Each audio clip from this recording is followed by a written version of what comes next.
Have you ever wondered why certain movies, dreams, or relationships leave you feeling both fascinated and unsettled? Why does a fleeting dream about water or fire stir something deep within you?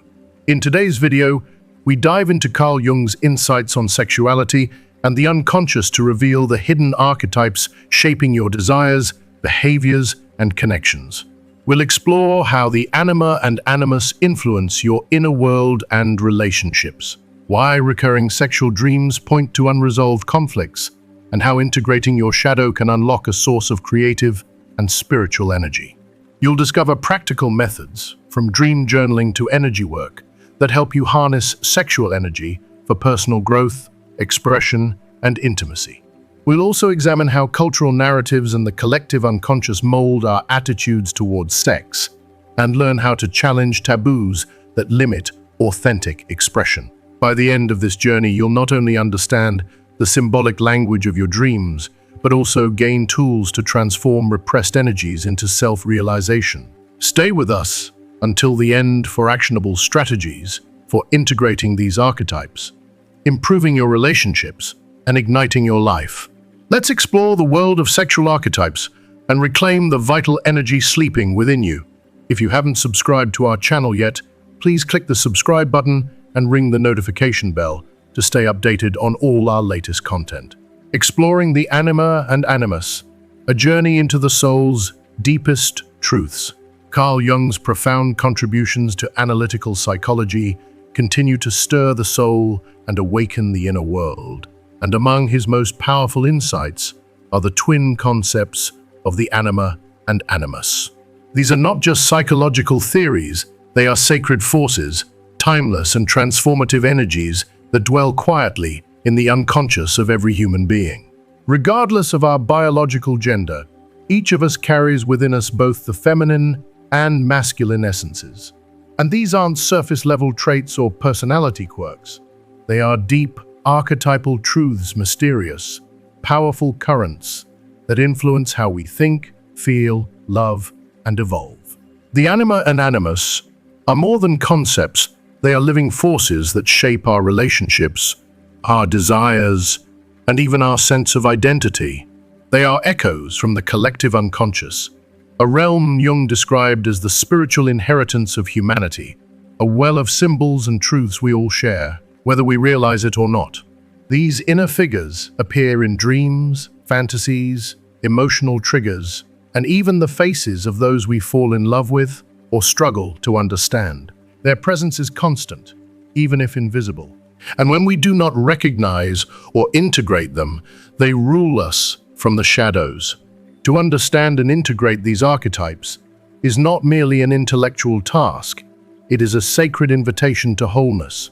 Jung called this process individuation, a path that demands courage, honesty, and an open heart.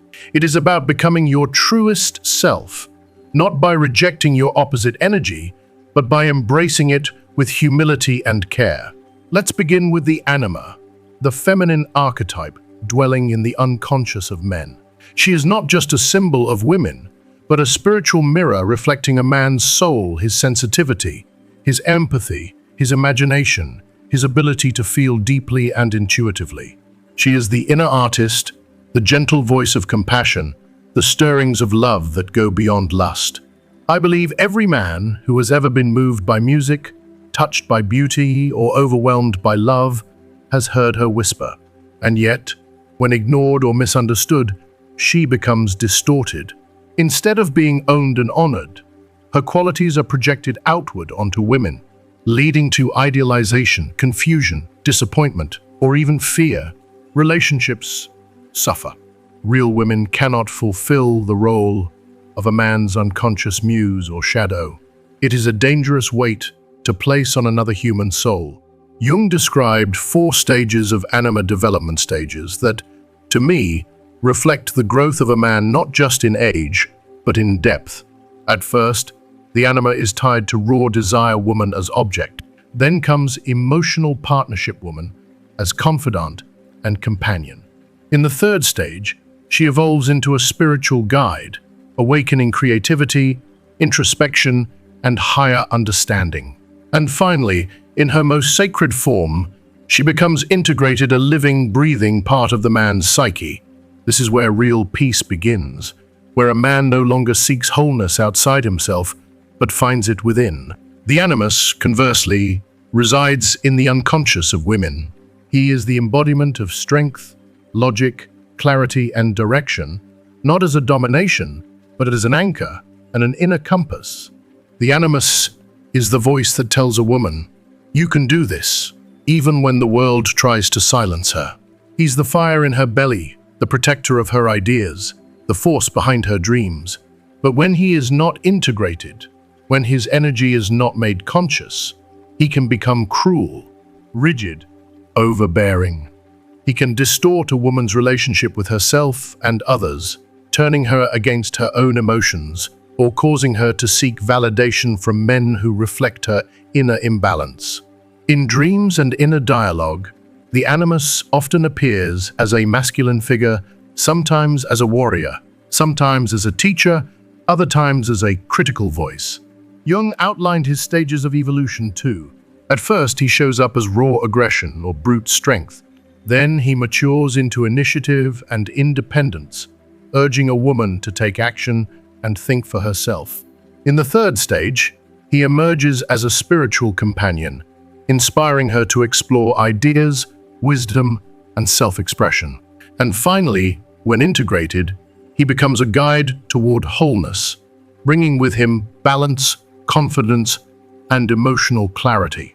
From my perspective, the journey of integrating the anima or animus is one of the most sacred undertakings a person can begin. It is not about becoming more masculine or feminine in the superficial sense. It is about becoming complete. It's about facing the parts of yourself that you may have disowned, feared, or misunderstood.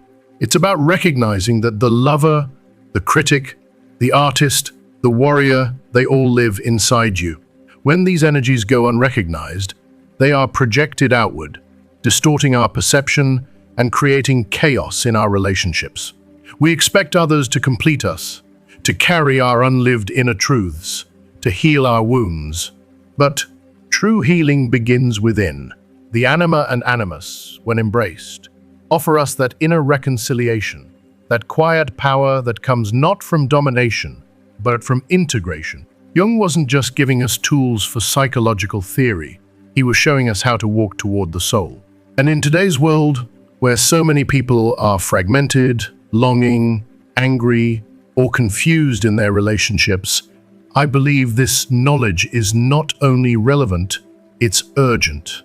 If you've ever felt misunderstood by the opposite sex, struggled with your emotional expression, or felt a deep longing for something missing inside you, maybe it's time to look inward. Maybe your anima or animus is calling. And maybe, just maybe, this is the beginning of your deepest transformation. The anima, animus in relationships, a deep dive into our most intimate connections. When I look back on my own romantic experiences, I can't help but see how often I searched for something in others that, in reality, was waiting to be discovered within myself. Carl Jung's concepts of the anima and animus offer a beautiful, if sometimes uncomfortable, mirror for this process. These invisible energies, our inner feminine and masculine forces, shape how we love, what we expect, and even how we feel worthy of love. And when we haven't taken the time to welcome and integrate them, they can twist our relationships into a maze of projections and unmet desires. Imagine a man who has never tended to his anima, his soft, creative core. He may approach his partner with a strange blend of reverence and pressure, unconsciously believing she must fill the gap left by his unacknowledged sensitivity. He sees her as the magical muse, the woman who will cure all his loneliness, spark his passion, and rescue his wounded heart. But of course, this idealization smothers reality. No single person can bear the weight of another's inner world. I've seen friendships wilt and relationships crumble under this kind of silent expectation, where love becomes a test rather than a shared journey.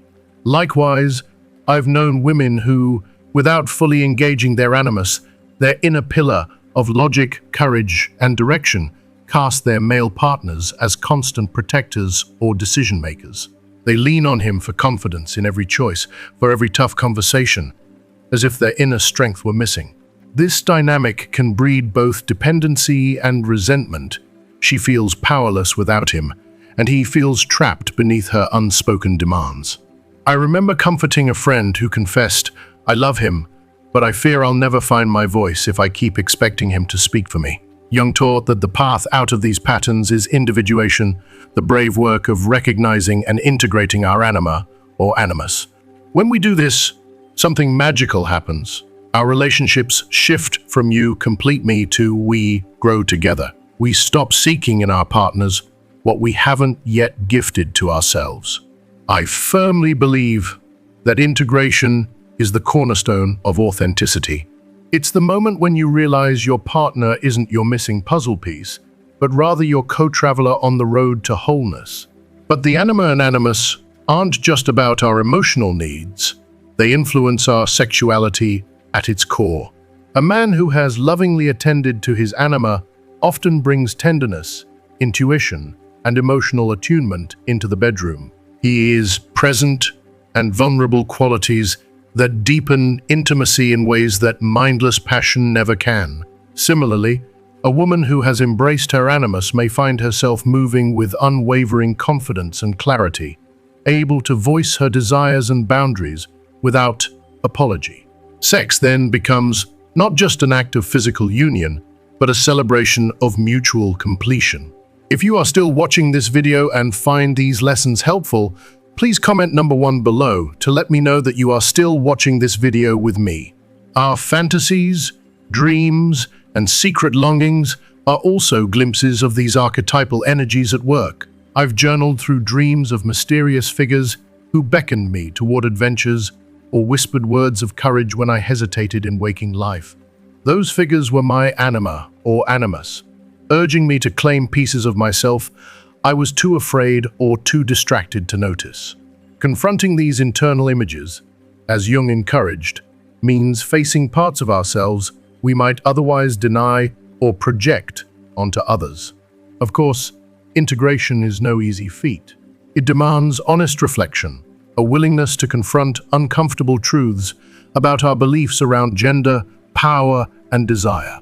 It requires us to sit with our fear of vulnerability, of being unloved, of standing alone, and gently welcome them into our awareness. But the reward is profound, a sense of inner balance that radiates outward, transforming not only our partnerships, but every relationship we hold dear. When you begin this work, you may notice old conflicts easing, new depths of empathy opening, and a sense of freedom that feels nothing short of miraculous. You stop blaming the other for what only you can heal. You learn that true intimacy is not about merging completely, but about dancing together as two whole beings. And in that dance, awed, beautiful, and endlessly unfolding, you discover the true power of love. Conclusion of the segment. As we conclude this segment, we've taken a profound journey through the world of Carl Jung's concepts of the anima, animus, and their crucial influence on our psyche and relationships. We've explored how these inner energies, residing deep within the unconscious, shape not just our emotional connections, but also how we perceive ourselves and express our sexuality. Recognizing and integrating these archetypes is a pivotal step on the path to self-realization, helping us find inner balance and authenticity in our relationships and lives. In the upcoming segments, we will continue to delve deeper into the world of Jungian psychology, shedding light on other essential concepts like the shadow, dreams, and archetypes. These elements will help us understand how unconscious forces continue to shape our lives and relationships, giving us the tools to navigate and transform them in powerful ways. Archetypes and sexuality. Carl Jung's exploration of archetypes provides us with a fascinating and deep lens through which we can view our experiences, particularly about sexuality. According to Jung, archetypes are universal patterns found in the collective unconscious, shaping not only how we understand ourselves, but also how we engage with others. In the realm of sexuality, these archetypes play a foundational role in shaping our relationships, desires, and emotional connections. To Jung, sexuality was never just about the physical act, it was always a symbolic expression that connected the individual to deeper, unconscious forces, revealing hidden parts of the self. One of the most influential archetypes in sexuality is the lover. The lover represents passion, desire, and the need for a deep emotional connection. In its highest form, the lover archetype is about surrender, allowing oneself to be vulnerable and authentic in relationships, making love a transformative path to self-discovery.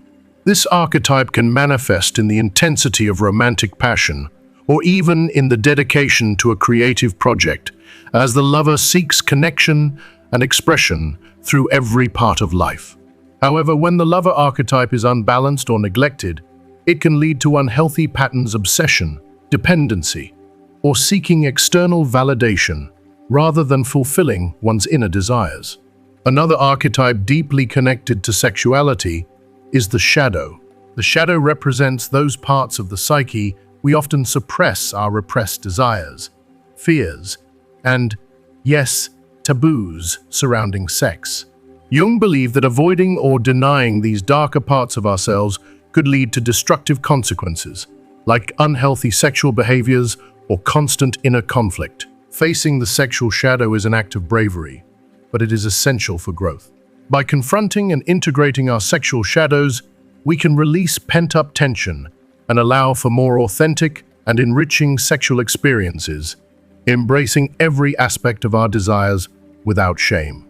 Jung also identified the hero archetype as playing a crucial role in the realm of sexuality. Traditionally, the hero is seen as a figure of courage and determination, someone who triumphs over obstacles. But in the context of sexuality, the hero represents the ability to transform sexual energy into creative force and personal growth. Jung saw sexual energy not just as a physical impulse, but as a vital, life-giving energy that can lead to self-actualization and spiritual expansion when channeled with conscious intent. The sexual hero is not afraid to explore their unconscious, to confront their inner struggles, and, through that process, to achieve greater wholeness. Within feminine archetypes, we also encounter the mother and the temptress, two powerful figures who represent opposing but equally essential aspects of sexuality.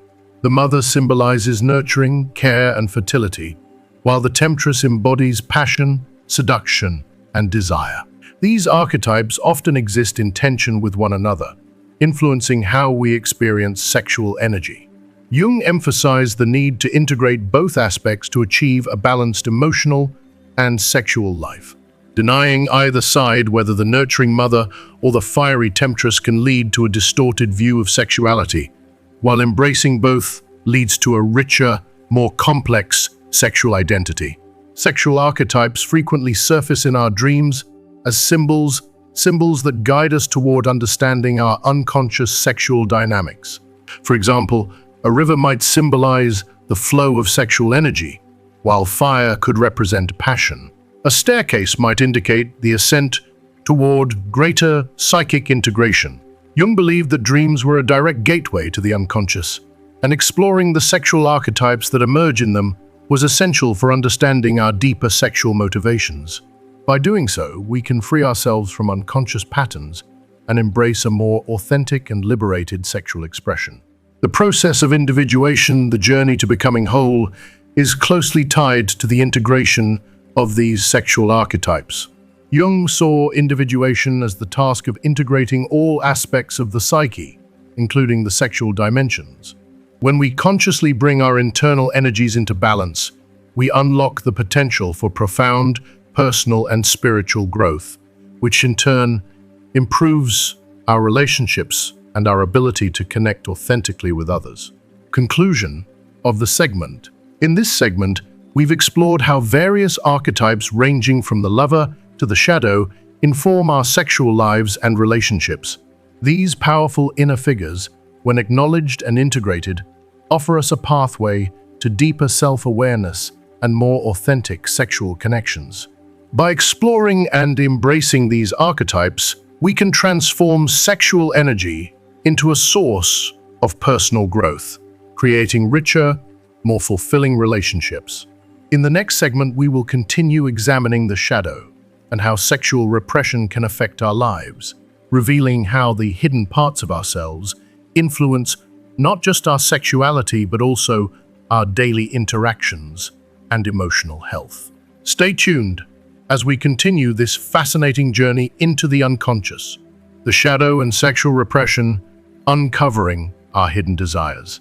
Have you ever felt a quiet, unsettling tug inside you, an impulse or fantasy you're almost ashamed to admit?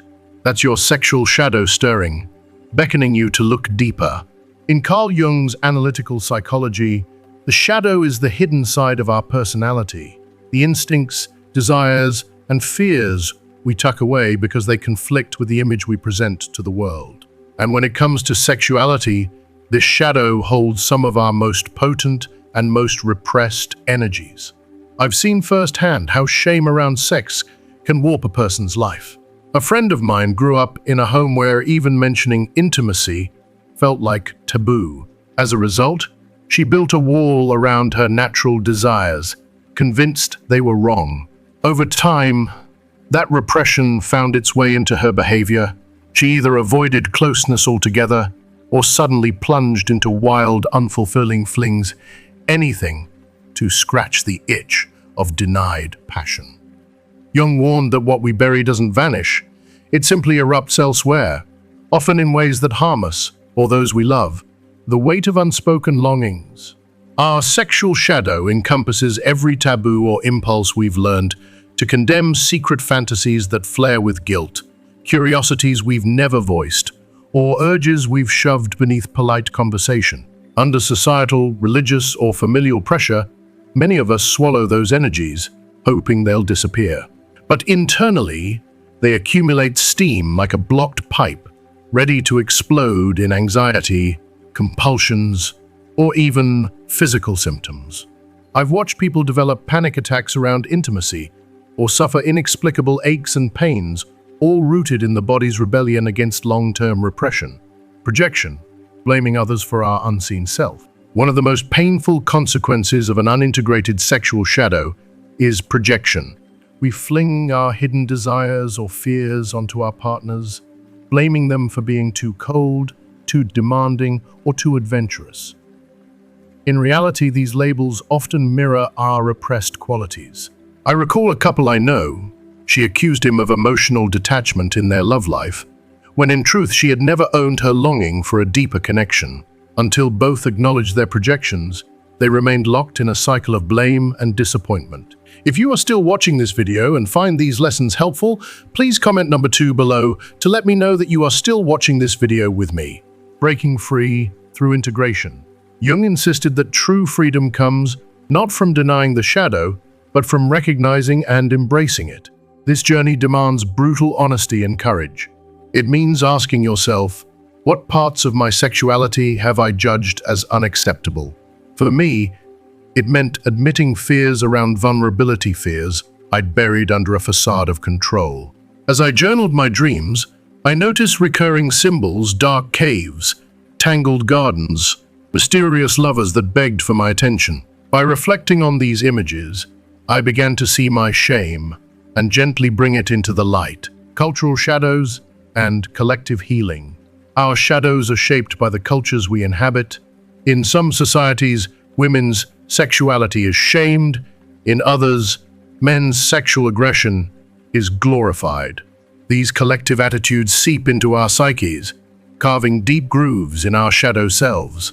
Yet Jung believed that by integrating our hidden aspects, we can ripple change into the wider world, reshaping taboos and opening the door to a healthier, more compassionate sexual culture, transforming repressed energy into creative power.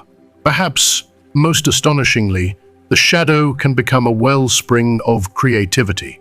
Artists, writers, and performers have long mined their sexual tensions to produce works that resonate deeply with others. When we release repressed sexual energy, no longer as guilt or fear, but as conscious expression, we tap into a potent force for self-discovery, spiritual growth, and authentic connection. Conclusion of the segment. Our sexual shadow is both our heaviest burden and our greatest opportunity for liberation. By facing the desires, fears, and fantasies we've kept in the dark, we not only heal ourselves, but also enrich our relationships, our creativity, and even the collective consciousness.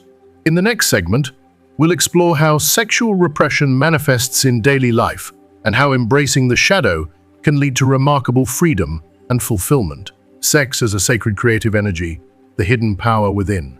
Carl Jung, one of the deepest thinkers of the human soul, saw sexuality not as something to be shamed, hidden, or reduced to mere physicality, but as a profound, sacred source of energy. To Jung, sex was not just a biological urge or an emotional bond. It was a life force, a burning current of power within us all, waiting to be channeled towards something far greater than momentary pleasure. It was, in his view, a divine creative energy capable of fueling our transformation, our art, our relationships, and even our connection with God. This idea stirred something in me the first time I encountered it. How many of us walk through life thinking of sex as taboo, dirty, or simply functional? Yet Jung's vision invites us to reclaim it, not to exploit it, but to elevate it. He called this energy eros, a word with ancient roots, one that carries the weight of longing, love, creation, and connection. Eros is not lust. It's not manipulation. It is the pulse of life itself, the same force that makes us reach for meaning, for beauty, for intimacy.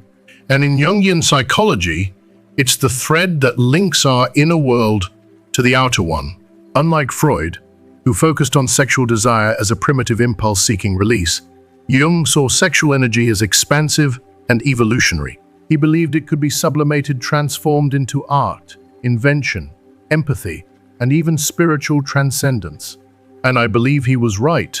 I've seen people write poetry from heartbreak, paint from longing, and build empires from desire. That's eros at work. That's sexual energy no longer confined to the bedroom, but singing through every brushstroke, every story, every courageous act of creation. Let me be honest, when I think of eros now, I don't just think of romance.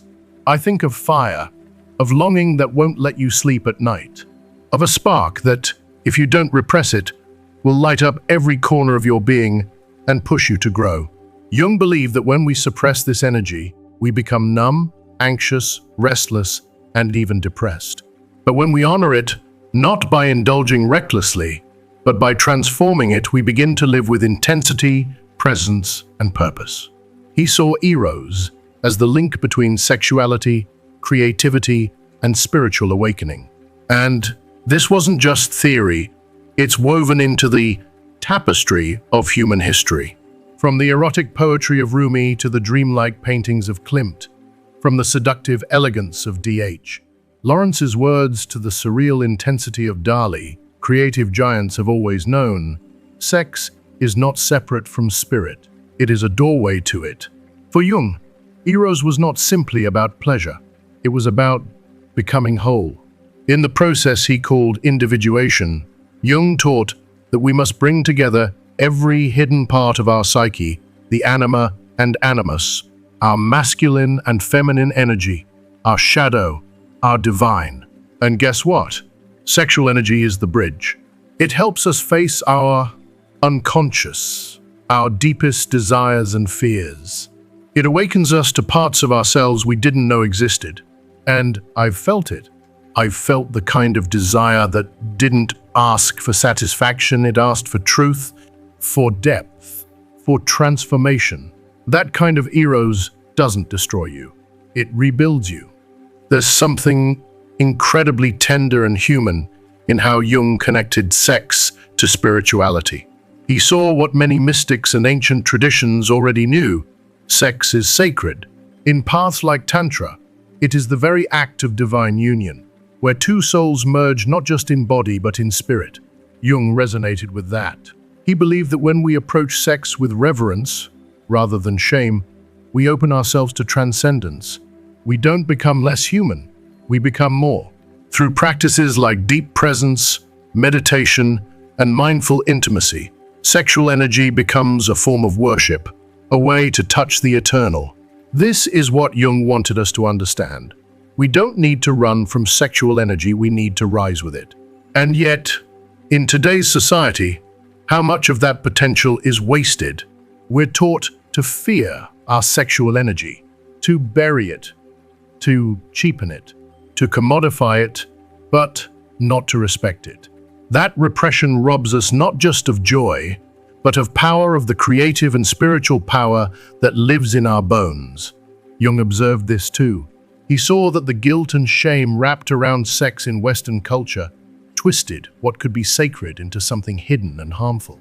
But in his wisdom, he also saw movements like surrealism and romanticism that tried to free sexual energy, to give it expression in poetry, sculpture, and storytelling. These were not just artistic revolts. They were spiritual awakenings. When I reflect on this, I feel a surge of hope, because it means we can reclaim our eros. We can live it, breathe it, and let it move through us without fear. We can use it to write our stories, to fall deeply in love, not just with others, but with life itself. In Jung's vision, sexual energy is not a distraction from the soul, it is the soul's fuel. It is what drives us to connect, to create, to search for meaning. It is what gives art its fire, love its depth, and healing its courage. And that's what makes it so powerful in relationships too. Jung believed that through intimacy, through true vulnerability, we glimpse the divine in another. Not in perfect bodies or seductive words, but in the trembling honesty of being seen. Sexual connection, at its highest, peels away the layers of performance and lets us meet soul to soul. It's not about domination or gratification. It's about surrendering to truth. And that kind of intimacy, emotional, physical, spiritual, is rare, but it's worth everything. If you are still watching this video and find these lessons helpful, please comment number 3 below to let me know that you are still watching this video with me. To me, that's the greatest lesson Jung offered. Sex is not something to be hidden, it's something to be honored. Not because it's dirty, but because it's divine. And when we finally stop treating sexual energy like a secret and start seeing it as sacred, we open the door to wholeness. We become creators not just of art or children, but of purpose, of meaning, of love that is real. So if there's one thing I hope we take from Jung, it's this: let your eros rise. Let it breathe. Let it inspire. Because hidden within your longing is a path, one that leads not just to pleasure, but to your truest, most radiant self. Sexual symbolism in dreams, a deep dive into our hidden passions. To me, dreams have always felt like secret invitations, whispers from the deepest chambers of our soul. Carl Jung, the brilliant explorer of the psyche, believed these nightly visions are far more than random images.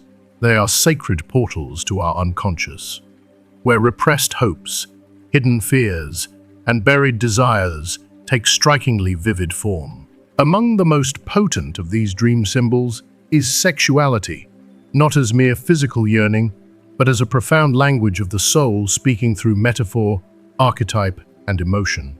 When I first encountered Jung's work, I was struck by how often my dreams brought up sexual imagery, rushing rivers, glowing embers, shadowy figures beckoning from beyond. At first, I dismissed these as embarrassments of desire or silly nocturnal daydreams. But Jung taught that sexual symbols in dreams are never just about sex itself. Instead, they represent the flow of vital energy, the call to integrate hidden parts of ourselves, and the yearning for wholeness we may not even know we crave. Dreams speak in symbols, not literal scenes. Imagine waking from a dream in which you're drifting calmly down a broad river. My first reaction was relief. After all, I'm not attracted to swimming with strangers. But Jung would nudge us to look deeper. The river is rarely about water alone. It's the vital current of sexual energy, surging whether we acknowledge it or not. A river's width and clarity might reflect how freely we allow that energy to move. Rapids could signal emotional turbulence. A murky bend might hide repressed urges demanding attention. In the same way, a sudden burst of flames in a dreamscape may feel alarming, but it often signifies passion or perhaps desire that we have taught ourselves to fear. Jung reminded us that every symbol depends on our tapestry of memories and culture. A waterfall might whisper femininity in one person's dream, while in another it echoes a childhood memory of laughter by the lakeside. That's why interpreting sexual imagery demands a tender, individualized approach, weaving together both personal associations and the shared myths of the collective unconscious. Union of opposites, the heart of sexual dreams. I remember dreaming of an embrace so intense it left me breathless. Though in waking life I felt disconnected from love, Jung would interpret that not as a simple desire for intimacy, but as the psyche's cry to integrate masculine and feminine energies within ourselves, our anima and animus. He believed sexual union in dreams often mirrors the individuation process, the soul's journey to meld disparate elements into a harmonious whole. That dream embrace? It was less about another person and more about me, finally allowing my tender, receptive self to meet my bold, assertive self. This insight moves me deeply. It suggests that every romantic longing, every secret fantasy is also an invitation to heal inner divisions. When we dream of sexual union, we're glimpsing the possibility of self-acceptance, of embodying both strength and vulnerability without shame. Confronting the shadow, erotic taboos on center stage. No one enjoys waking to a dream that terrifies or shames them. Yet Jung taught that our shadow, the parts of ourselves we most fear or despise, often arrives in dreams dressed in erotic costumes. I've had dreams where I'm drawn to situations I would never entertain by daylight, only to wake in shock. Instead of running from these nocturnal dramas, Jung would encourage us to sit with them, asking, what part of me have I denied? What thirst goes unquenched? Facing sexual taboos in dreams can feel terrifying, but it also offers the gift of self-knowledge. Those hidden cravings, once shamed, can transform into compassion for ourselves and others. For Jung, this confrontation is not about moralizing one's desires, but about illuminating the shadow so it no longer holds us hostage. Archetypal figures, from the lover to the temptress. Have you ever dreamt of a mysterious stranger whose mere glance sets your heart racing?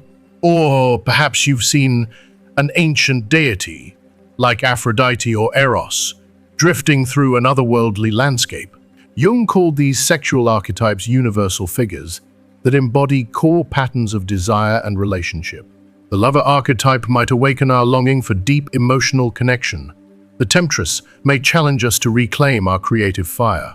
When I first saw myself reflected in the image of a temptress commanding a throne of roses, I felt equal parts intrigued and unsettled. Jung's wisdom helped me realize this wasn't about seducing another. It was a call to awaken my own creative passions, to let my art, my writing, my very existence bask in the beauty of desire. Archetypal dreams remind us that our individual stories are part of a grander myth, a tapestry woven from timeless patterns that unite us all. The power of recurrence. When dreams demand our attention. One dream that came again and again in my life was of being pursued through a dark hallway, steps echoing behind me. Initially, I brushed it off as stress or a nightmare, but Jung emphasized that recurring sexual dreams highlight urgent, unresolved themes. That endless chase might signal fear of intimacy, a lingering hurt, or a part of my sexuality I had locked away. Only when I honored the dream's insistence, jotted it down, contemplated its symbols, did I begin to unravel old wounds and free myself from the chase. Recurring dreams are not coincidences. They are urgent messages from our unconscious, beckoning us to integrate lost aspects of ourselves before we can move forward in life. Dream journaling your scroll of secrets. Jung encouraged keeping a dream journal, a sacred ledger, where no dream is too trivial or too scandalous to record. In my practice, I found that writing down every detail, colors, emotions, symbols, became an act of reverence for my inner world. Over time, patterns emerged. Rivers turned into flames. Strangers morphed into archetypal guides. By reflecting on these symbols, wondering what childhood memory or cultural myth they tapped into, I gradually unlocked the ways my sexual energy was guiding me toward growth. Dream journaling isn't just an intellectual exercise, it's a heartfelt dialogue with your soul. I urge anyone who feels stuck or curious about their hidden desires to start this gentle ritual tonight. From dream to creation, sublimating sexual symbols. Finally, Jung believed that the very symbols of sexual energy in dreams can be sublimated, transformed into art, writing, music, or even a more vibrant life. Some of history's greatest artists credited dream imagery for their masterpieces. I've painted canvases suffused with the red glow of dream fire and written poems echoing the rhythm of a dream river. Each creative act feels like breathing life into the unconscious, honoring the sacred energy that dreams awaken. When we honor sexual symbolism in our dreams, not as shameful secrets, but as gifts of the unconscious, we open ourselves to a wellspring of inspiration. We turn night visions into daylight wonders, weaving inner truth into the tapestry of our waking lives. In Jung's vision, sexual symbolism in dreams is not something to fear or repress.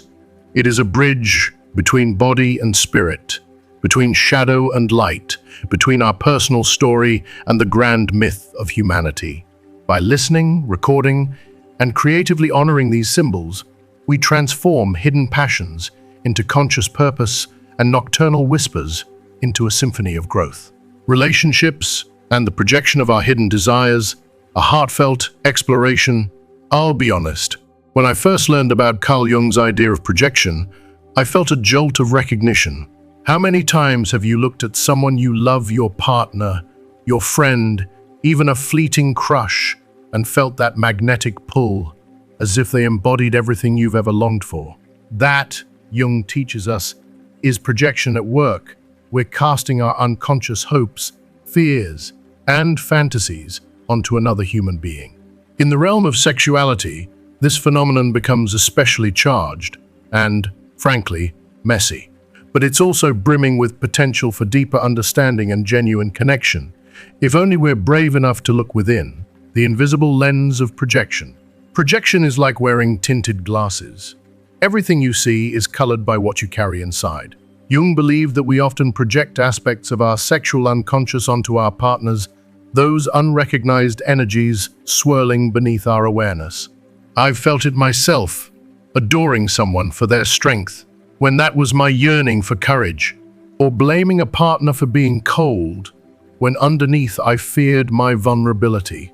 These projections, while understandable, can wreak havoc on intimacy. We're not loving the real person in front of us, we're loving or hating a reflection of our inner world.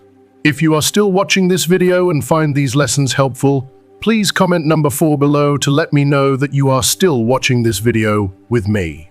Anima and animus, the great mirror of desire. Take the anima and animus, Jung's terms for the feminine and masculine energies residing in each of us. When these energies remain unintegrated, we seek them in others.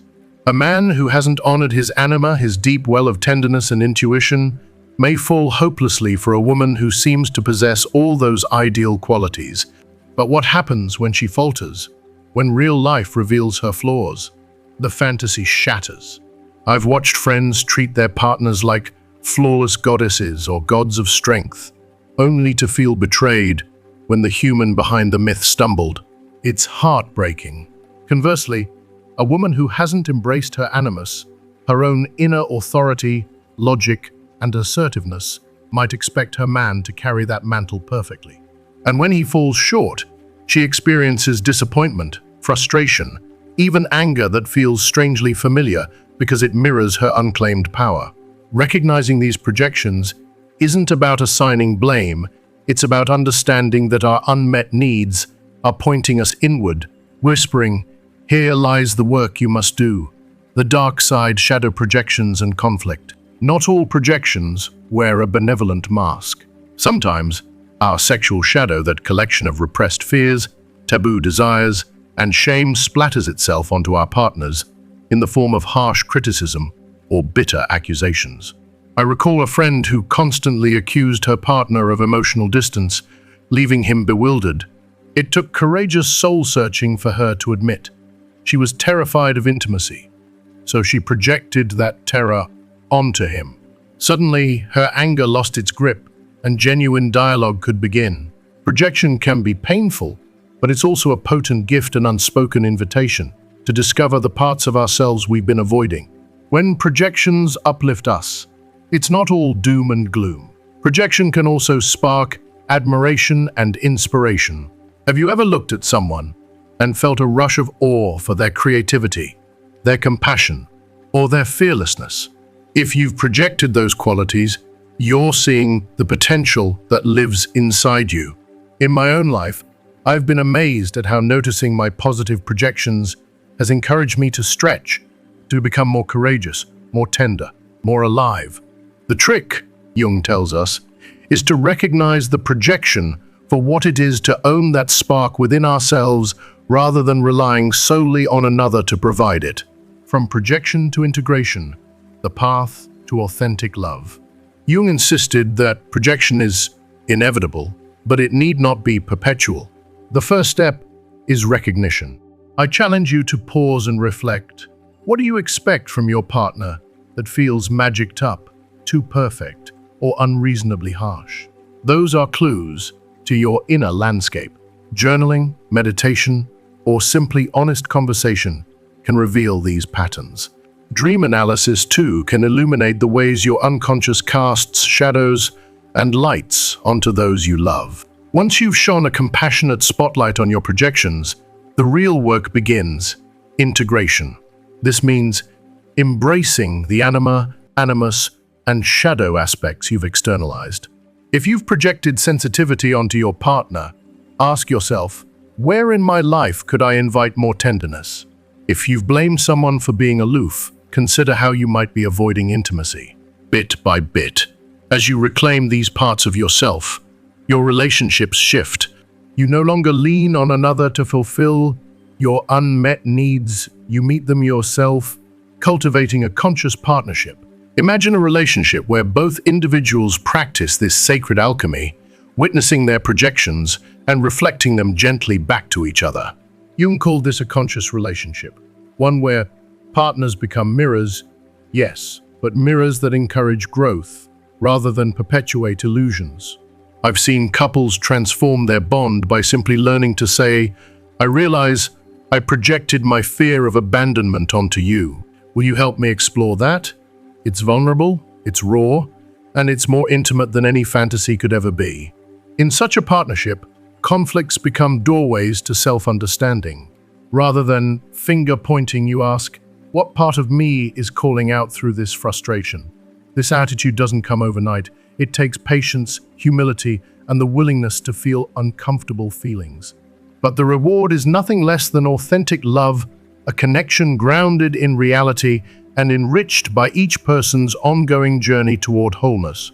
Embracing the challenge and the promise. Yes, projection can trip us up. It can lead to idealization, disillusionment, and heartbreak. But I've grown to see projections as a profound opportunity. They are signposts marking the parts of ourselves that long for recognition and love. When we venture inward, guided by Jung's wisdom, we transform relationships from battlegrounds of blame into crucibles of growth.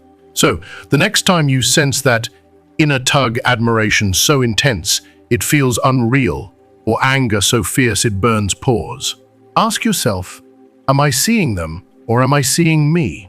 In that moment of curiosity and courage, you take the first step toward integrating your sexual unconscious, and you invite a deeper, more authentic intimacy into your life. In the next segment, we'll journey into how these personal sexual patterns ripple out into our collective unconscious, shaping cultural norms and the shared stories we tell about love and desire. But for now, let this reflection remind you, love that begins with projecting our unmet parts can only mature when we bring that projection home and embrace the hidden truths waiting there. Sex, in the collective unconscious, the shared pulse of human desire. When I first grappled with Carl Jung's idea of the collective unconscious, I felt both exhilarated and a little unnerved.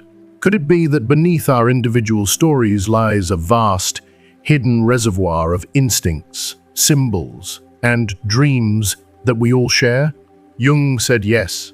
And when it comes to sexuality, this shared wellspring pulses with images that have echoed through countless generations, shaping how we love, long, and lose ourselves in passion. The archetypal theater of desire. Imagine every romance novel you've treasured, every myth that stirred your heart, every film where a single glance ignited 1,000 emotions they all draw from the same ancient script. Jung called these archetypes, universal patterns woven into the fabric of our souls. In the arena of sex and passion, a cast of timeless characters reigns: the lover, a blazing figure who embodies yearning, intimacy, and that delicious ache of connection. From Aphrodite's moonlit tryst to Tristan and Isolde's fateful embrace, the lover asks us to remember our capacity for ecstatic union and devastating heartbreak. The mother, not simply a nurturer, but the wellspring of fertility, creativity, and sacrifice. She reminds us of how female sexuality has been honored as life-giving in some cultures and, heartbreakingly, suppressed in others. The temptress, or the seductress, a force of liberation and chaos, daring us to cross boundaries, to taste what society forbids, and to confront both ecstasy and risk. These archetypes aren't dusty relics. They breathe through our collective imagination, shaping social norms about what is proper or perverse, what is praised or punished in love's arena. Cultural scripts. When desire becomes doctrine. Take a moment to consider, why do certain societies revere female sexuality while others hush it into shame? Why is male passion sometimes celebrated as heroic conquest, while vulnerability is cast aside as weakness? These cultural scripts are more than opinions, they are living expressions of our shared unconscious.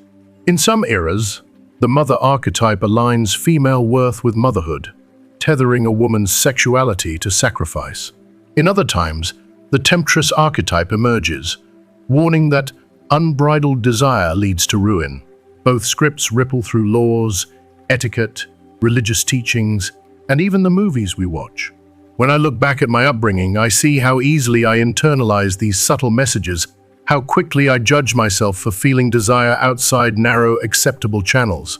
And yet, Jung would say those judgments themselves are echoes of the collective shadow parts of ourselves that society has buried and denied. Taboos and the collective shadow.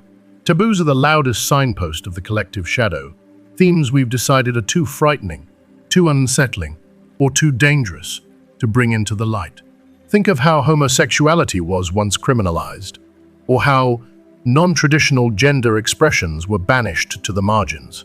These are not random acts of persecution. They are the shadow's way of holding a mirror, reflecting the very energies we most fear in ourselves. Jung believed that only by shining a light on these repressed aspects can both individuals and cultures heal. I still remember the chill I felt the first time I heard a friend quietly confess a same-sex attraction. Behind their words was the weight of centuries of collective fear. But as I truly listened, I felt that ancient tapestry of taboos begin to unravel. That moment for me was a small but powerful act of liberation, an acknowledgement that love, in all its forms, belongs in the daylight. Myths, movies, and the mirror of our souls. Every time I watch a film about forbidden love, or lose myself in a poem about unquenchable longing, I marvel at how our personal stories tap into mythic currents. Tragic love stories warn us that passion can both save and destroy. Tales of the seductress remind us that desire can be a portal to our wildest freedom or our deepest wounds. By analyzing these cultural narratives, we learn not only about society's collective dreams and fears, but also about our own personal patterns, desires, and wounds. If you are still watching this video and find these lessons helpful, please comment number 5 below to let me know that you are still watching this video with me. Evolution of the collective script. The most inspiring revelation in all this is that the collective unconscious isn't fixed, it evolves. Movements like feminism, LGBTQ+ rights, and the sexual revolutions of the 20th century are not mere political footnotes. They are living expressions of humanity integrating repressed energies, reclaiming our archetypes, and rewriting the cultural scripts that govern sex and intimacy. I've witnessed this shift firsthand as conversations around consent, gender fluidity, and erotic autonomy grow more open. I feel that ancient tapestries stretch, inviting fresh patterns of authenticity and inclusion.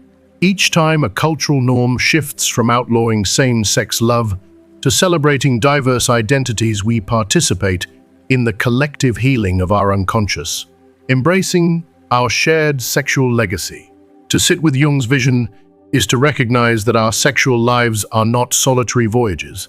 They're part of a vast, timeless dialogue, stretching from ancient temples to modern living rooms, from whispered folktales to blockbuster films.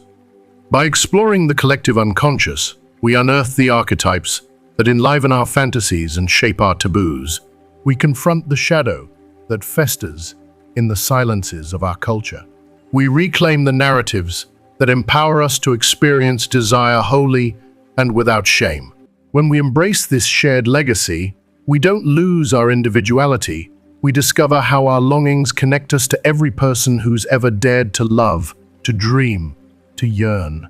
And in that connection lies the promise of a more liberated, compassionate, and authentic sexuality for ourselves and the world. The enduring flame of Jung's vision in our modern world.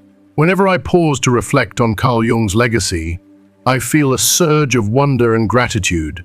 Here was a man who dared to map the uncharted realms of our inner lives, who taught us that our deepest yearnings, fears, and passions are not anomalies, but clues to our greatest potential. Today, Jung's insights into sexuality and the unconscious continue to ignite transformation across psychology, the arts, spirituality, and even the stories we tell on screen.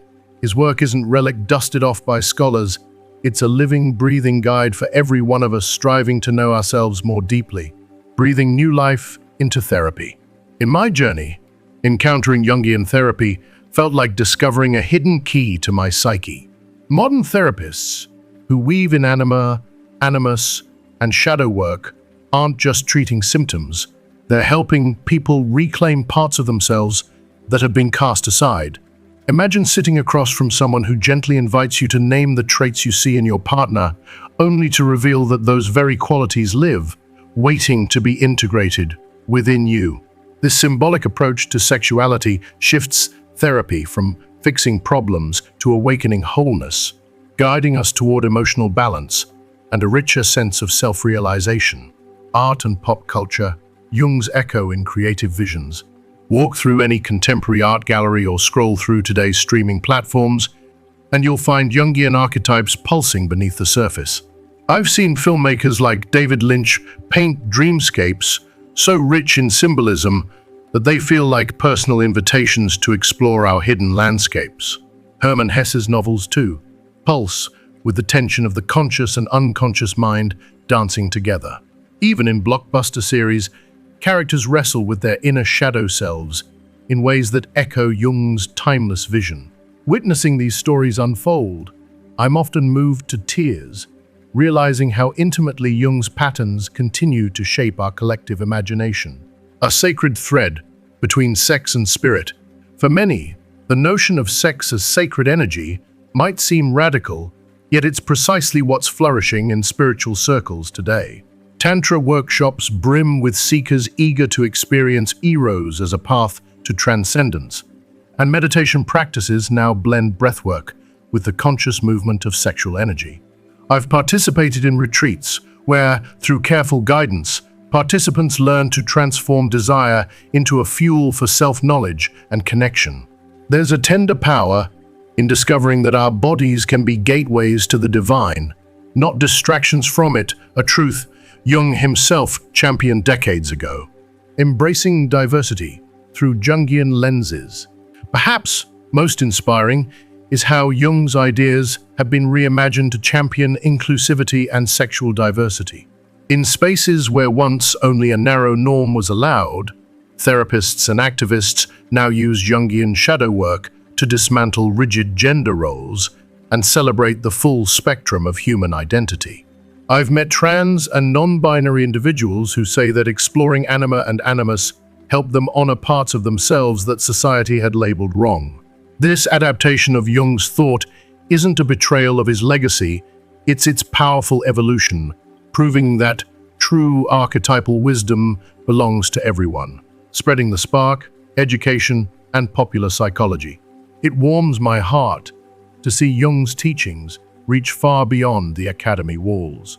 Workshops on archetypes draw eager crowds. Podcasts explore how sexual energy weaves through myth and modern life. Best-selling books decode shadow integration in everyday language. Last year, I attended a conference where enthusiastic participants shared stories of how simply naming their projections changed how they communicated with partners and friends. These moments remind me that Jung's work is not confined to ivory towers. It's a living tradition, empowering countless individuals to step into fuller, more authentic lives. Jung's flame lights, our way forward. The beauty of Jung's influence today lies in its resilience and adaptability. Whether you're a therapist guiding someone toward healing, an artist channeling archetypal images, a seeker exploring your erotic spirituality, or an educator sharing these ideas with curious minds, you're holding a torch passed down from Jung himself. And with every new application, every time we lean into shadow work, embrace our creative fire, or expand our understanding of identity, we honor his daring spirit. For me, Jung's legacy is more than theory. It's a daily invitation to explore the hidden corners of my heart. Art, to welcome the full spectrum of my desires, and to connect authentically with every other soul on this journey. As we move forward, may we carry his flame into new territories of growth, creativity, and collective awakening. Thank you for joining me on this journey through Jung's world, from the hidden language of sexual symbols in our dreams to how we project our inner desires onto our relationships, to the myths and taboos woven into our collective unconscious, and finally, to the powerful ways Jung's insights continue to shape our lives today. Now, I want to hear from you. What's the most valuable lesson you've taken away so far, and which idea will you put into practice in your own life? Share one thing you've learned and plan to apply in the comments below this video. If you like this video, please leave your comment below, and don't forget to like, share, and subscribe to our YouTube channel. See you next time.